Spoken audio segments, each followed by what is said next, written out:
So if you are joining in, you're likely currently a manager or director, owner of a company, or potentially you're just interested in the topic. So you've probably been around the block a little bit, is what we're supposing.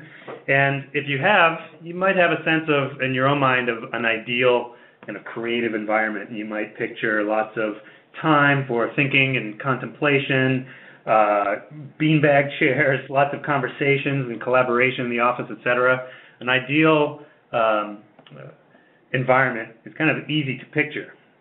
The challenge is that we all live in the real world, and there are real constraints. We don't have endless time. We have meetings, conference calls, project plans, deadlines. There's this little thing called budgets. There's politics and stakeholder opinions. There's when you get involved in the design process. All these things that challenge that ideal state. And the problem is that it's a very natural thing for us as managers and leaders to, in response to these constraints, to put in policies that take us away from that ideal environment. And starting with the slides here, make sure this goes okay. There we go. I'd point you all to an oldie but goodie article, How to Kill Creativity. And in there's a quote that I think encapsulates this pretty well. Managers cannot be expected to ignore business imperatives, of course, but in working towards these imperatives, they may be inadvertently designing organizations that systematically crush creativity. And strongly stated there, but I still think it's accurate and something that we have to be aware of. So as managers and leaders then, and this will kind of be the crux of our presentation, is that the challenge is to set up an environment and managerial practices that allow creativity to flourish given these inevitable business constraints and timelines and things like that. There are a lot of good references out there. This article is a great one to start with. We'll provide more references at the end that talk about the theory behind motivation and creative environments. We are not necessarily going to compete with those theoretical articles and books. Instead, what we thought we would do is move beyond that theory and describe some of the specific things that we've tried and how we've approached it here at Mad Pow. We recognize that every organization is different, and whether you're in a big Fortune 1000 company or a small startup or working as an innie or an outie, the situation might be different. But we hope that you can find some inspiration or ideas in this talk that you can apply to your work. So, with that, let's first of all, help you put face to name. So I'm Mike Hawley. I have with me here Will and Buck. And the way that we're going to approach this is we're going to talk about three aspects of things that we think about in building this culture. We'll start with Will, who's going to talk about defining the overall culture and parameters for our environment. Within that culture, I'll then take over second and talk about various events and initiatives that we do to be proactive about providing opportunities for people to challenge themselves and work on rewarding things. And then Buck will talk about, in between all those things, the day-to-day management for creatives. So we hope that you find some things that you can take away from this. And without any further ado, Will, I will turn it over to you. Thanks, Mike. So let's get started here. I'm Will. I'm actually one of the founders of the company with my business partner, Amy Cueva. And a little background on Mad Pow. We started the organization in 2000. I know it's a little tongue-in-cheek, but when we started Mad Pow, we had this vision of making the world a better place through design. To realize that vision, we made it our mission to improve the experiences people have with technology, organizations, and each other. And as we've grown with headcount over the last 12 years, we realized that a bigger team allows us to put more energy into that vision. In essence, the more people that we have, the more we can give back to the community. My business partners and I are often asked the question, why grow? And that used to be a hard question to answer for us, but now it's become one of the easiest because we believe strongly that the more people we have, the more generous we can be. It's this generosity that's combined with our collective creative energy of our team that defines the culture of cool that we have at Mad Pow. It all sounds great, doesn't it? Well, it doesn't work unless you have everyone in the entire organization riding on that same bus to Happy Land. Thus, we created an internal statement to get everyone on the same page. The statement defined who we are, and what you're kind of seeing it here. It's basically, it's passionate people in a creative work environment working on engaging projects with select clients. So what is a passionate team? At Mad Pow, we've made it a point in our hiring process to find people who strive for work-life balance. We really find that important. And not only passionate about their career, but passionate about their hobbies and interests. Every Mad Powian is a creative thinker, but we all have one other common trait. Each of us is passionate about a hobby or interest in our lives when we leave the office. There's the surfer, there's the pianist, the sailor, the tuna fisherman, the painter, the singer, the snowboarder, the mom, the dad, the brother, the sister, the friend, the reader, the equestrian, the beer enthusiast. That's pretty much everybody, but we find that passion can drive people to do great things, and it's one of the most important things we look for when we're hiring. And that, of course, if you add a little pinch of entrepreneurial spirit, it helps a lot, especially with our company. So now we have a bunch of passionate people, right? How do you keep them happy, and most importantly, how do you allow them to balance their workload with their hobbies and interests? At Mad Pow, we try to provide the best possible workplace benefits to allow the team to pursue their passions while still delivering that high-quality work. We're not talking about healthcare here or 401k or dental. What we're talking about are the type of benefits associated mostly around time management, things like unlimited vacation. We don't do accrual anymore at our company. We basically have a mentality of taking as much time as you need when you need it, of course approved by your manager. And we find that people don't take advantage of the system, and it actually has worked out really well and saved us a lot of money. But it also is this great benefit we can provide, Take as much as you want. Seniority's out the window, or tenure, it's really try to adjust to what people's needs are. We used to have personal days. I've kind of switched that for this presentation to personal hours. Those are vacation time that's last minute, spur of the moment stuff. So hey, the surf's up, let's go surfing at 2 o'clock because I can get my work done still at another time, or tomorrow. Or it dumps snow, so tomorrow I'm going to take off and go ride powder skiing. Or there's a great concert that's happening, I really want to get there early, so I'm going to find out about that last minute and go head to that concert. More spur of the moment type stuff. Flex time is really important for our organization. It's basically setting your own schedule with your manager and working the hours that you want, kind of throwing that 9 to 5 out the window. We also offer paid volunteer time. I talked about generosity within our organization. We allow all our employees to work up to 40 hours paid to go work doing volunteer time, whether that's a week in a chunk or it's 5 different charities that they're spending 8 hours each on during the course of the year. That's kind of the way we work. We have Summer Fridays. Summer Fridays, our office closes at 3 o'clock on Fridays. If people don't have pressing deliverables or meetings, they can split out and start their weekend early and beat the traffic or get to the destination that they want to go to. We also have long weekends, the typical 3-day weekends that most offices have, Labor Day, Memorial Day, things like that. We take off Friday and Monday. We give everyone an extra day. I'd like to say we try to make all our employees' friends jealous of the job that they have, and I've heard that quite a bit from our staff and my coworkers. But we really try to do everything we can. Telecommuting is another one. You want to go work from home on Wednesday? Ask your manager. Go work it out. Figure it out.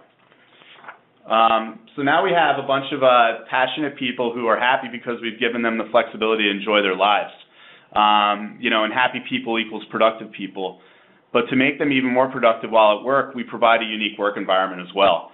And what I want to start talking about here is about the location of our offices.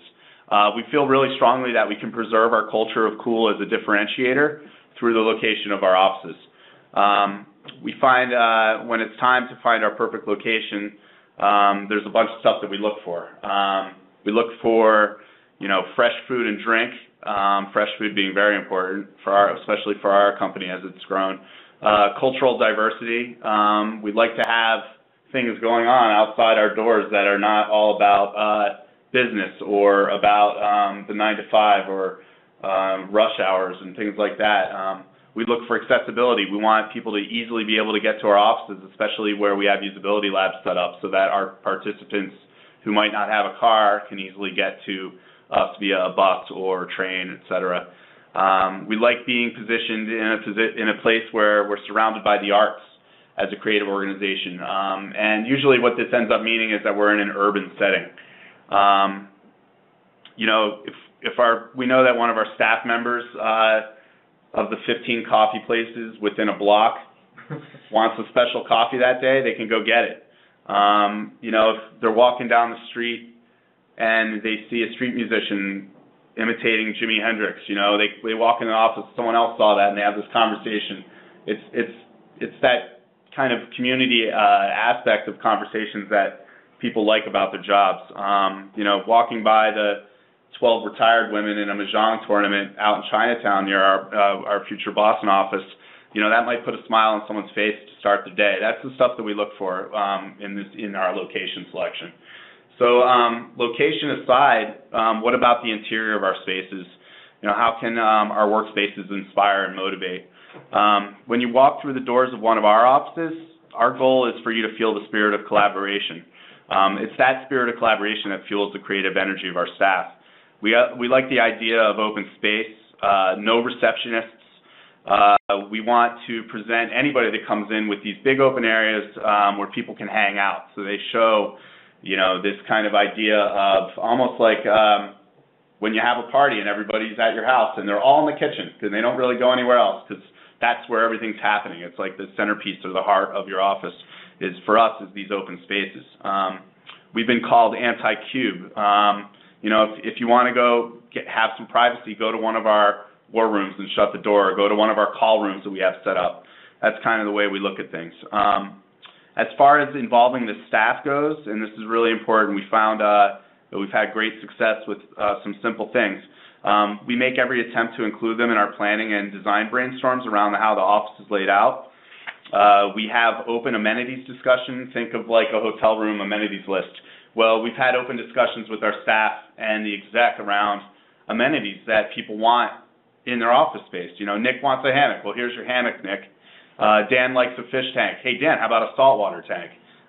You know, things like that. You know, Fred wants a hot tub. Well, there's certain limits to what we can do, but in that group setting when we're sharing those ideas, it's fun and it's engaging and it involves people, and it further strengthens the collaborative spirit that we have in our office space. It's those group conversations that people feel like they're involved in something bigger than their next big design deliverable for their client. We think it strengthens our team. It's a hoot. And definitely people walk away smiling and knowing that their voices were heard with, you know, the place that they're going to every day. We even go as far as letting the team lay out the desk locations and pick and choose the location that best suits their needs. You know, if they like a window seat, try to get the window seat one. They want the warm radiator near their knees. Well, the desk will be over the radiator. You know, you don't like people sneaking up on you. Well, then we position somebody in a spot where that won't happen. We even go so far as some folks want stand-up workstations. Well, it's kind of odd to have a stand-up workstation amongst a bunch of sit-down desks. So we'll create a special area of the office where we can put up stand-up workstations so people can stand and work all day long. We feel like if you provide that little bit of happiness, it'll in turn provide us with that little uptick in productivity, and it definitely goes a long way. So we have a bunch of people that are passionate who are working in a great location in a custom personalized office setting, and the only thing that can go wrong now is that they don't enjoy the projects that they're working on. Well, at Mad Pow, we make it a focus for our managers to find out what makes each person great and nourish that greatness. A good example could be, you know, employee A is great at performing stakeholder research, and she loves that type of work. Let's make her the stakeholder research specialist, and let's show the world her chops by having her run a workshop at the next big design conference, and she could teach others her techniques and become a thought leader for that kind of service. That's what we look for, and that's what we want to provide these people to nourish them. When we know what we are great at as an organization, we can then focus on winning that type of business, so we keep our staff engaged in the research and design problems that they love to solve. And to find out the most engaging projects, we combine two data sets at Mad Pow. One is data from employee satisfaction surveys. We ask questions like, you know, what do they like about certain projects? What issues did they encounter with certain types of work? Things like that. We combine that data with data from historical projects. Where did we exceed client expectations? What projects had happy clients? What projects led to more work? What projects were profitable? So that's more on like the business side of things, but we talked about the employee stuff. If you combine those two things, then we get a clearer picture around the projects that are not only good for our business, but they also keeps our staff engaged, challenged, happy, productive. So now we have a bunch of passionate people who are working in a great location in a custom office setting, and we know what kind of projects will keep them engaged. Well, I guess the big question for us now is, what client accounts do we need to grow? What new clients do we need to go after to support those engaging projects? And knowing what we're great at and the type of work that engages our team, we can start to become a little selective with our sales and marketing efforts and try to find the best work we can do. By being selective in our relationships and verticals, we ensure that we are maximizing the value we can provide to our clients. And by maximizing that value, we will then exceed our clients' expectations and become a trusted advisor. At Mad Pow, becoming a trusted advisor to a client is everything. Strengthening that client relationship is really key because as trusted advisors, we can turn those customers into advocates. They'll end up selling us to their colleagues, to their bosses, to their friends, to their others. And what ends up happening is these client relationships and these client contacts we have end up becoming some of the greatest salespeople for our organization.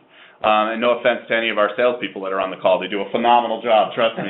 But really the fact of the matter is growing an account is a massive thing for us. So in wrapping this all up, on my side, if you can find and attract and retain passionate people and give them a unique and creative work environment and involve them in the planning of that work environment, you can begin to start gauging what projects are most engaging to them. And in turn, you can select clients who will give you the opportunity to work on those types of projects.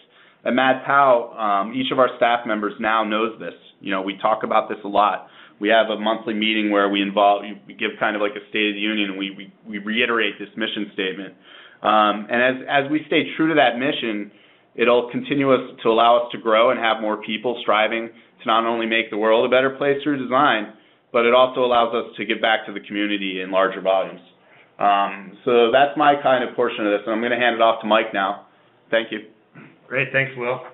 And I guess I won't hold my breath for that office hot tub. It'll be coming soon. So appreciate that. So we're going to transition into talking about, Will talked about our overall approach to culture and strategy here. I'm going to talk about events and initiatives, specific things that we do to help that culture come to life, if you will. But to really set this up, I want to turn to another quote, and I guess I'll have to be honest that it's not really a quote, but more of a sentiment that outlines the opportunity I think that we have as managers and leaders to really engage our employees. And I think this encapsulates a lot of the things that I talk to people about, is that they want to collaborate with other creative thinkers. They want to work on interesting and challenging projects, as Will mentioned. They want to make great things. They want to make a difference. They want to look back and be proud of it. And that's one of the things that I really like about our profession, is that people do want to do creative work that improves the world. And it's also consistent with what research has found with regards to motivation and satisfaction. What you'll read in some of the literature is that people will be most creative when they feel motivated primarily by the interest, satisfaction, and challenge of the work itself, not necessarily by external pressures like rewards and things like that. The challenge is that the easy way to motivate people, or the traditional way to think about motivation, doesn't really work. Traditional motivation theories talk about, the carrot and the stick. You do a good job, you get a reward. I'm your manager, I tell you what to do. Or you don't comply, I punish you. Those are traditional. If you work with creatives like I do, you can imagine that doesn't work. A bonus, sure, is nice, but there's a limit to how it's going to motivate creative work.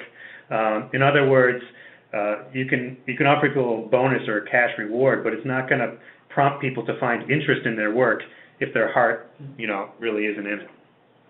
So instead, what you have to do is put people in a position to do things that are satisfying to them. As Will mentioned, we try to align people's projects with their interests. But being honest, again, this is the real world, and we do have to kind of do the work that's the necessary work sometimes.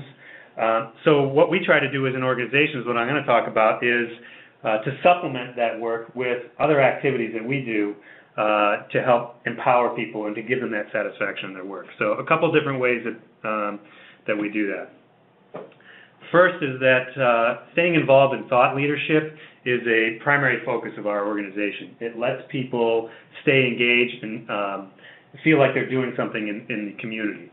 And this is a multifaceted approach. This is not just, we do have a budget for people to go to conferences, but it's more than that. It's really part of the culture. We put on events, like we're putting on an upcoming responsive design event or emerging topics. If people aren't comfortable with speaking, they'll do writing or be active in their local professional group, things like that.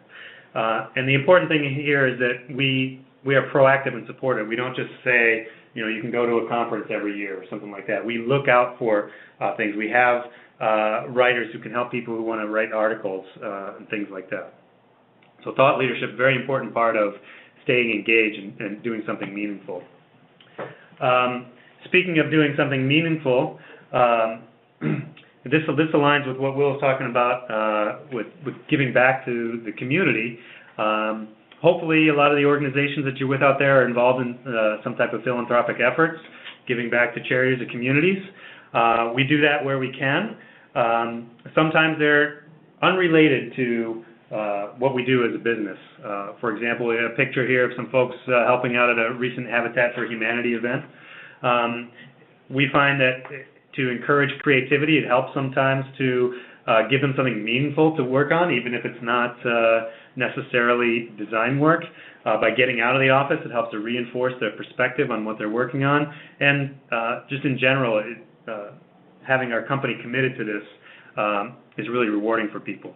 There's a limit to that, though, and hopefully a lot of people are doing that. Nothing really earth-shattering there. The other thing that a lot of people do is team-building events. And Courtney here, who gave the introduction, is featured here as a part of the winning team of our annual Mad Pow pumpkin carving contest. And so we've done things in the past that are just strictly team-building, a booze cruise or a bowling event or something like that. But I really am excited about some of the things we've done more recently. This one in particular, this pumpkin carving event, is great because it involves, it encourages that creativity that we're talking about. By combining the team activities with something that isn't in the best interest for the atmosphere and the culture of our company, it's just a double win.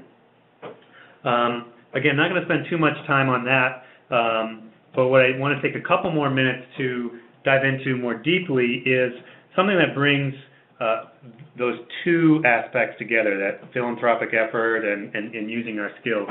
We were really looking for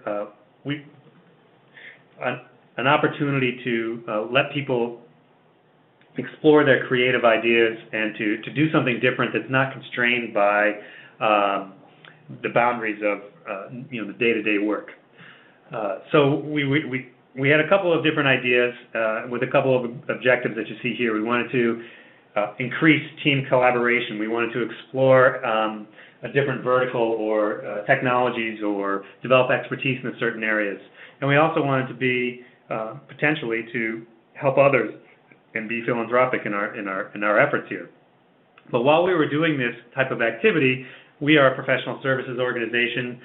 We can't afford to necessarily take a month off, or even the Google 20% time didn't quite fit for us. So we needed to be respectful of ongoing projects. So we recently held our first annual Design Slam, and that's what I want to talk about because I think it's representative of how we try to approach things with our culture. So how did we set this up? We were looking for ideas that people could come together and work on as teams. So we started this off by having the employees all contribute different ideas. We had over 45 or 50 ideas, I think, total that ranged. You'll see some of the examples soon, but they ranged widely. Then we wanted to do is set up multidisciplinary teams. So they're teams of like 5 or 6 people that represented user research, in our case, visual design, development, but also marketing folks, the IT guy, other administrative staff who maybe are not kind of designers, but they have something to say. Once we did that, we had a little bit of time for some informal research and preparation. And during that time, people were allowed to think of, they're designers, right? They're people who are engaged in the creative process. They're going to be sketching and they're going to be thinking of this during their prep time. So then, with that set up, the actual design slam, the slam event part of it, was limited. We didn't have endless time and budget for this, so we started this at noon on a Thursday, and we said go, and we kind of let teams loose to decide what they wanted to do with their idea. They had food, they had drinks, they had a dedicated area, whiteboards, all the things you can think of. And their goal was to come up with something, preparation for a presentation at noon on Friday. So they could manage their time how they saw fit between noon of Thursday and Friday. And the idea was that we'd come together for a friendly competition to see who did the best with their idea. And just to give you a little bit of a flavor of the types of things that people were working on, it ranged. One of them, Mad Pow Operations Monitor, something internally that teams could work on, or teams could use to see what's going on, get the pulse of the organization. To a mobile application that, say Playdate here, allowed people to arrange play dates with their friends and colleagues and kids and things like that. Or one that was very popular was the Glean team. If anybody's familiar with gleaning, it's the event or the process, I guess, of taking excess food from farms that have excess food, and getting them to organizations that could use them, whether it be prisons or food banks or schools or things like that. Karma Crew, getting some points for different volunteer organizations. Lifeline was kind of monitoring your health fitness across a number of different platforms.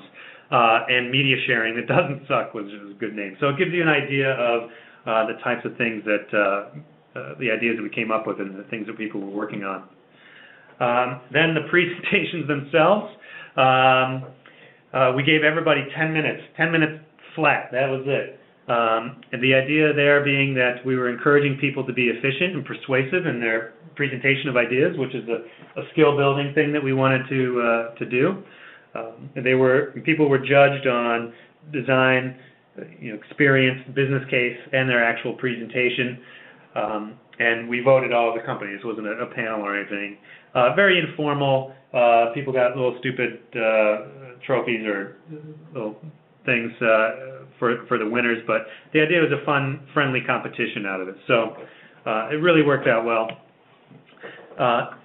In true Mad Pow style, we had to get away from the office to do this, and we did it near the beach and coordinated this with a lobster bake in the afternoon on Friday, which is a really great time. And I think that overall what we found was that this was a good success. There's obviously things that we learned that we could improve upon, especially with regards to timing and clarity of different instructions and generation of ideas, and maybe some consistency there. But it was really the kind of event that we were looking for. It was contained time. It didn't really impact our professional services and our commitment to our clients too much. It really, a large majority of people, I'd say most people, really got emotionally involved with their project, to the point that several of them are now moving forward kind of through the year that we are going to fund and to hopefully develop in some way or the other. So it really, we wanted to share this example as a kind of a primary example of how we're trying to build our culture and working within the constraints of the business realities that we have. So, with that as an example of some of the different events and initiatives that we do, it would be nice to do those all the time, but we can't. So there's the day-to-day work that goes on, and I would like to turn it over to Buck, who's going to talk about how we like to think about those things on a day-to-day basis. Thanks, Take it Mike. away, Buck. Hi everyone, I'm Buck Beaudoin, and I'm going to be talking about, as Mike just mentioned, the day-to-day creative management and some things that we do to, focusing on ways that we inspire, motivate, and have our teams collaborate with one another. What I'd like to start with is the ego-free creative environment. Why go ego-free, you may be wondering, and really what is it? I'll explain. So, you go ego-free because a big ego can sometimes get in the way of creating the best concept possible.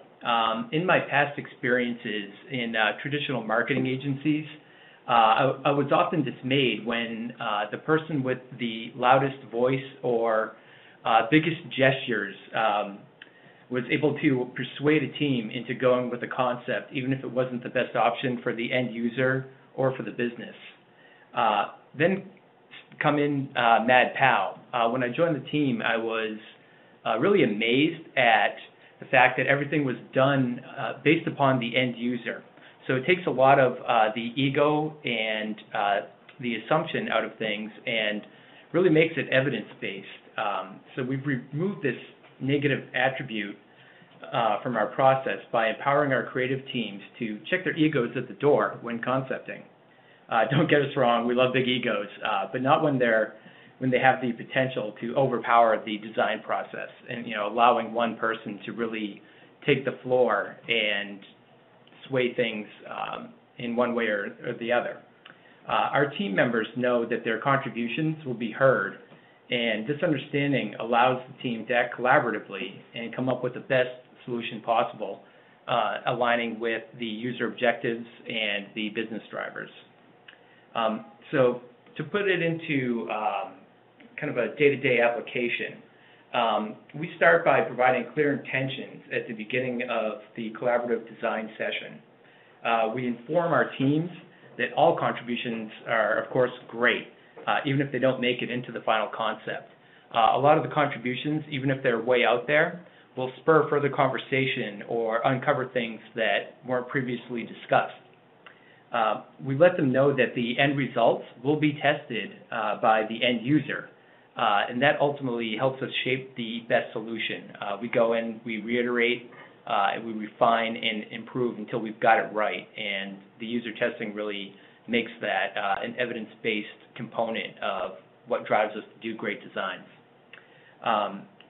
You should invite people with different skill sets to your sessions to get a broader take on your challenge. We include experienced designers, researchers, visual designers, SEO experts, and even our development teams. And this gives us the result of a really multifaceted brainstorming session, getting everyone's take from these broad disciplinary skill sets.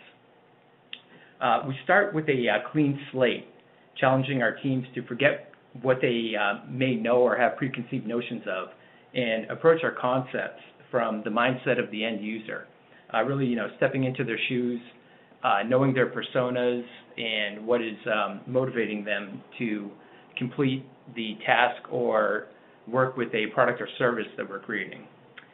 We restate the primary business objectives and user goals and review all research, personas, relative data at the beginning of the design session, just as a reminder to really motivate the team as to what it is we're doing here. We instill the collaborative spirit along the way. We're all working towards the same goal. So flexibility and compromise within the design process is critical to the success of any given challenge. We work with a success metric in mind. That was one of the things that really impressed me about Mad Pow when I joined the team, coming up on 6 years now. Knowing what success is for the business or for the user and being cognizant of what success is drives the team in the right direction, and having that knowledge can inspire better ideation. An ego-free creative environment empowers your team to think and act in the most collaborative fashion possible, and the users of the product or service will benefit by applying these basic principles within your design process. When you design for the end user, everybody wins. So we find ourselves coming up with some great solutions that further our client relationships. And so now I want to talk a little bit about inspiration. And, there's a lot of ways or forms that inspiration comes in, and everyone has unique thoughts on what inspires them the most. The act of collaborating can be a catalyst for inspiration in and of itself, uncovering ideas that individuals may not have come up with when working alone or in a vacuum. We inspire our teams by sharing knowledge and getting everyone on a level playing field by letting them know what goals they're working toward as a collective. The research is shared and discussed, spirited debate is encouraged, and at the end of the day, creating the most successful experience for our users inspires us the most.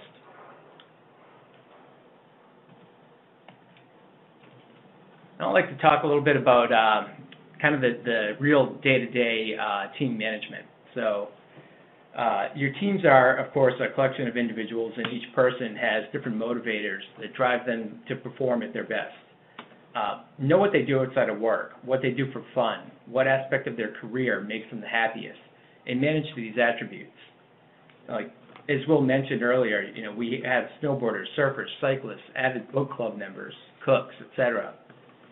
Keep them fully engaged in their careers by fostering their lives outside of the creative environment. We hold what we call bi-weekly one-on-one meetings. It's the opportunity to get outside of the office and talk about how projects are going and life in general, without the confines of the workspace to impede upon your conversation. This allows you to get a deeper relationship with each one of your team members, and allows you to customize your style of management for each of them, offering direction based upon their desired career path, and motivate them based upon their passions. We also have yearly educational budgets. So if you are an experienced designer, but you're really curious about how some things are going on in the visual design world, you can cross-pollinate and attend a conference or a seminar or a webinar even to get a little more in-depth knowledge about other disciplines within your team. And conversely, we take our visual design teams to experience design conferences to foster that deeper level of engagement when we're collaborating, knowing what everyone is working on from each discipline. Moving on to roots up here a little bit. There we go, Buck. Thank you. There we go. So now I'd like to talk about involving the teams in nurturing creativity. We invite people who aren't involved on a project to our internal reviews to get a fresh perspective on what we've created. To put it into perspective, a internal review in the context of Mad Pow is a critique of any project deliverable, whether it's a screen concept, a visual design, or a research document. This involvement creates a sense of community within the organization and really strengthens the team's collaborative efforts. When we're doing these critiques, we've got the benefit of one of our team members, Adam Connor, who has taken the traditional critique to a whole new level and really expanded upon it. And our organization has reaped the benefits. So do take some time, Google Adam Connor and relative to design critiques, and you'll find a wealth of information out there about the intent and ways that you can be really more effective when you're providing feedback or looking for feedback. I've grabbed a couple of tips for a successful critique right from his blog that I find very useful and that we employ both with our internal reviews or with our client reviews. So the first one is use a filter, gather initial thoughts and reactions, and then revisit them in the right context. It's very important to really set the context up, because the team might just think that they're coming in to, take a look at whatever deliverable your team is working on, whether it be a screen concept, some wireframes, content, or a visual design. Don't assume. Find out the reason behind the thinking or the constraints or other variables. don't invite yourself. Get in touch and ask to chat about the design, and then set up a meeting to do so in the right context again. And then, lead with context, or lead with questions, and show an interest in the overall process. Talk about the strengths, and critique isn't just about things that aren't working, it's about things that are working, and uncovering this within the overall spirit of improving the design to meet the goal. By employing these principles in the management of your creative team, it will help you to build and maintain a highly motivated, inspired team. And with that, I'd like to turn the mic back over to Michael Hawley. Mike on the mic. Thanks, Buck. Little Beastie Boys reference there. That's right. So, heard about our approach to building a creative culture across 3 different kind of perspectives or angles on it. And as we mentioned at the beginning, we recognize that every organization is different, but we're hopeful that with us sharing our experiences, that you can find something that is a tip or an idea or something that you can apply to your work. Before we conclude and open up for questions, I just thought we'd share one last, tip that I heard from a mentor as I've been evolving in my leadership and managerial roles, and that is that don't forget that we've looked at a bunch of things that we do here at Mad Pow, but realize that your culture is a reflection of you and your own motivation and creativity. You have to be true to yourself and your own character. It's hard to manufacture something like this. So some ideas here, but it's really your passion that's really going to come through. So that's what's worked for us. I hope you found it helpful. We've had really good success with this. We've had very low retention rates and high employee satisfaction. So I think we're going to, as I mentioned at the beginning, we do have a number of references here for you for some further reading. You can either look at these on the screen, or we will be sending out the slides for this for those of you who have attended here. But perhaps what we could do is leave this up, and we're open it up for questions, right, Courtney? Yeah. Thanks again, guys, for coming. We can go ahead and look over the questions. Don't forget to put it in either the Q&A box or the chat, because unfortunately we can't hear you. So we'll go through, and we'll have Mike here kind of repeat the questions, and then we'll go through and answer them. Great, thanks. So you ready, Will and Buck? Yes, absolutely. All right. So question here. I work with engineer developer heavy groups who tend to be averse to creative environment and process. Have you worked with clients where you have run into this, and could you give examples of how you bridge the gap?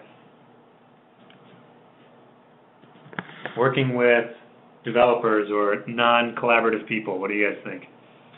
I think team building exercises are probably the most relevant. So if they're adverse to creative work environments and they like to kind of put their headphones on and just groove out and do their code or get into their zone with whatever work they're doing, I think it's really important to have, it's more of like less team building exercises, but more of like community aspects to the job. So providing events, making sure that, you try to rally people around a lunchtime session, or when there's a new person hired, do a welcome lunch so that people are getting together outside of their individuality of putting headphones on and just rocking out and doing their thing. I mean, we've dealt with situations like that before. I've done some time at Sapient where I've been doing design and being a design lead on a team of 40 plus developers, and I know that was years ago, but I know that team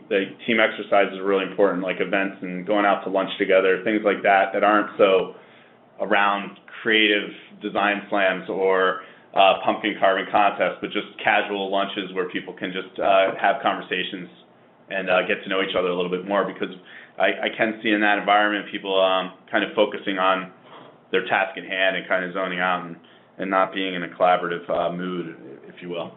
Buck, do you have? Yeah, had the pleasure of working with a large multinational engineering firm recently, and so we took a team that's comprised of engineers, lawyers that review documentation and write policy and rules about implementation of gas lines or fittings and site work and things like that.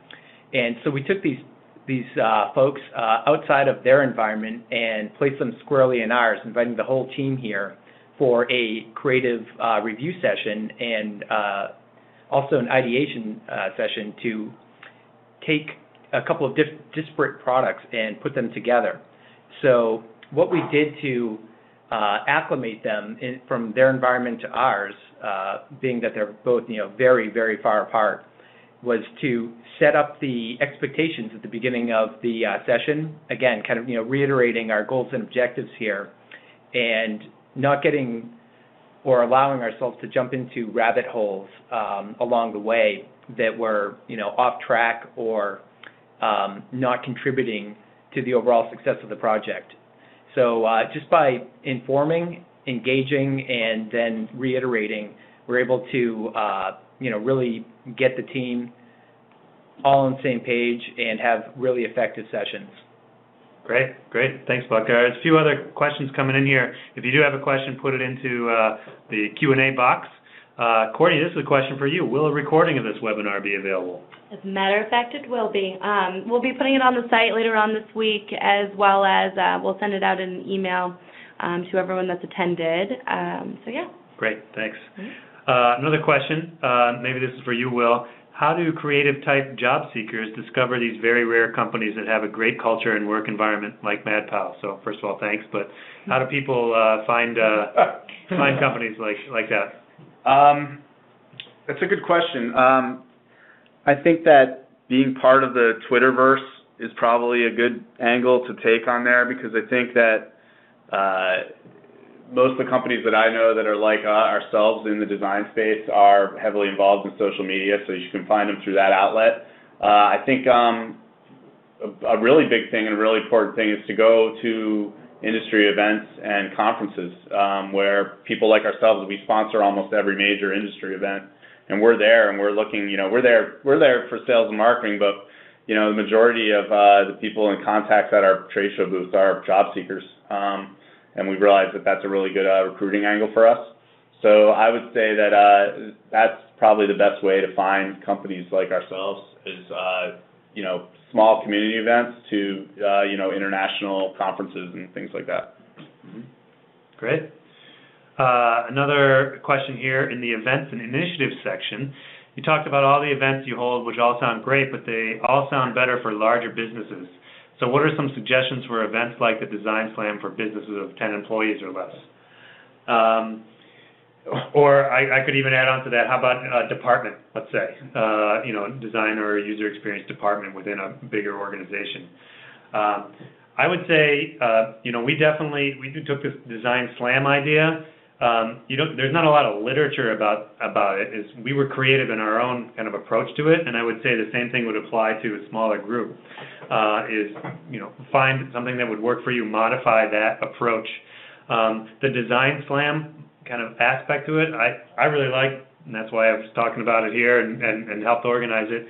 I've had the opportunity to do it, not necessarily as a company, but as part of professional organizations. So, for example, the Usability Professionals Association or IXDA, we'd have a night, let's say, where we worked for a charity. There was one in particular, the Colored Pencil Project. Check out their website. It was something that a group that I was on, that was our professional group meeting one week. So, as a smaller department, you could kind of piggyback on that or do something like that. So be creative. We still think of ourselves as a small company, so it's interesting to hear you say that. So. Yeah, I mean, some of our events, like our pumpkin carving contests, they started when we were 5 people. Things like that. We've had some other ones too.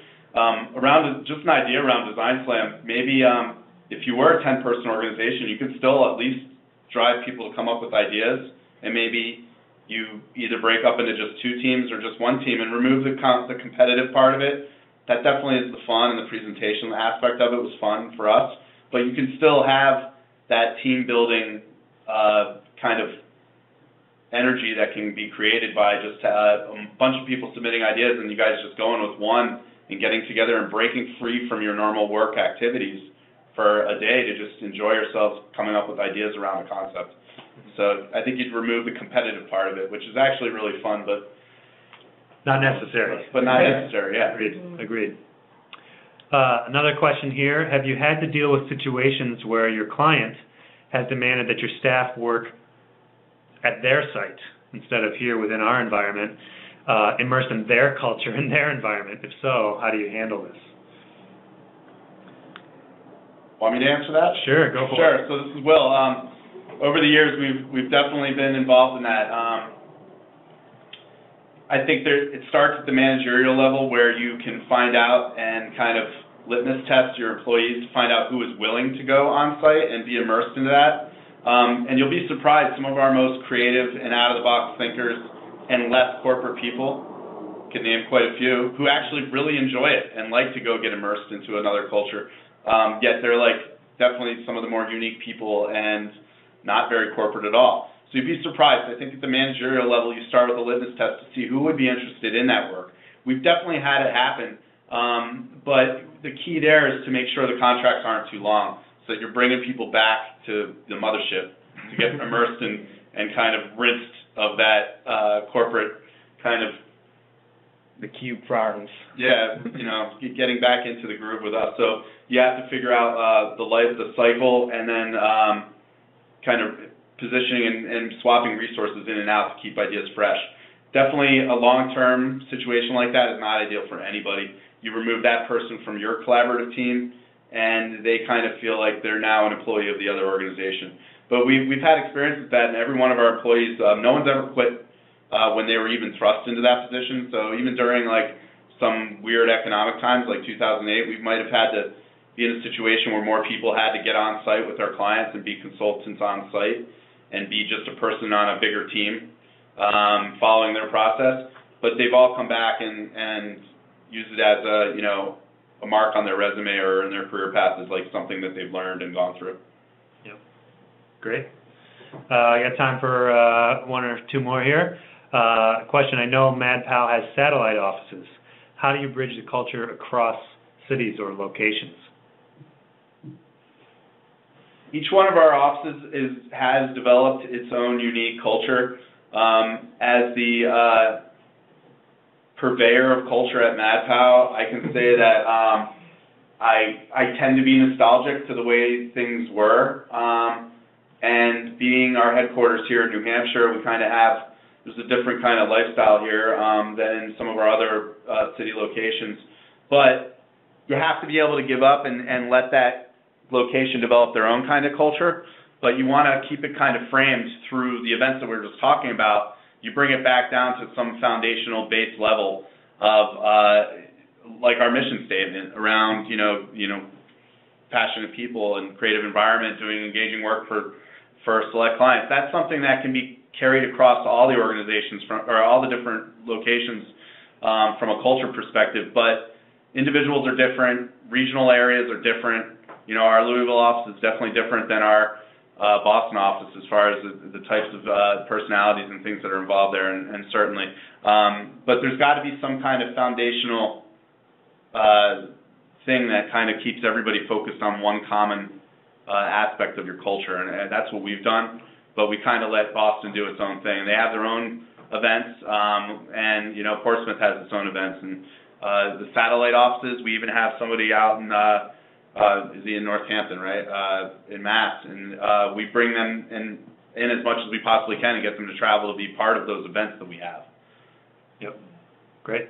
Can you add anything to that, Mike? I think that's great, and I want to make sure we have time for one more here.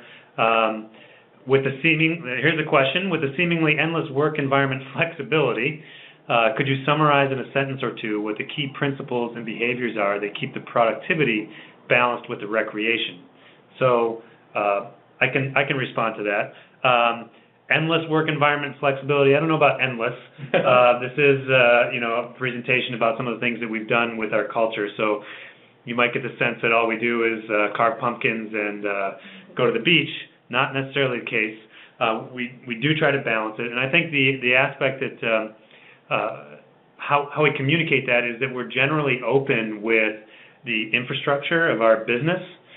So here today we didn't talk about how we keep track of hours on projects and profitability and what a budget is, but people know that information. So they recognize, for example, the design plan. We talked about how many hours we spent on it and the investment that we made in it as an organization. So people learn to appreciate that and recognize that they do need to balance it with the actual work going on. So and it's one of our biggest challenges as we continue to grow to maintain that and monitor it and police it. But the fact of the matter is, and I find this kind of odd in my work experience, is that we're all adults when we enter the workforce, and adult relationships are based on trust. And once that trust is broken, that's when you have to start reevaluating the system. Fortunately for us in our situation right now, everything we've tried has been pretty solid, and any trust factors or issues that we've had have been very small and haven't really made us have to change policies. But it's a day-to-day thing, Modern business to me is living and breathing and changing every day, especially with younger people entering the workforce. So it's a challenge, but yet you want to have some level of policing, and unfortunately somebody in the organization has to be the bad guy sometimes. Mm-hmm. Yeah, it's really establishing that level of trust with your team and knowing, each individual's ability to work within a certain time frame. So we really kind of empower our team members to get their work done and utilize their time management skills to balance work and life. One of the first pages of our employee handbook that people read on their first day of onboarding is that we strive to exceed client expectations, deliver on time, and hopefully under budget. And then you can do whatever you want as long as those things are happening. And that's kind of the mentality we have here. Yeah. So that's a good positive note to end on here. Part of our culture, let's say, should be ending on time and being respectful of your time.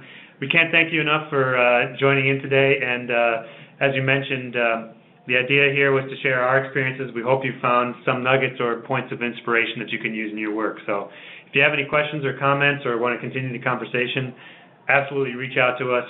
Happy to talk with you further. So thanks, everybody. Thank you, everybody.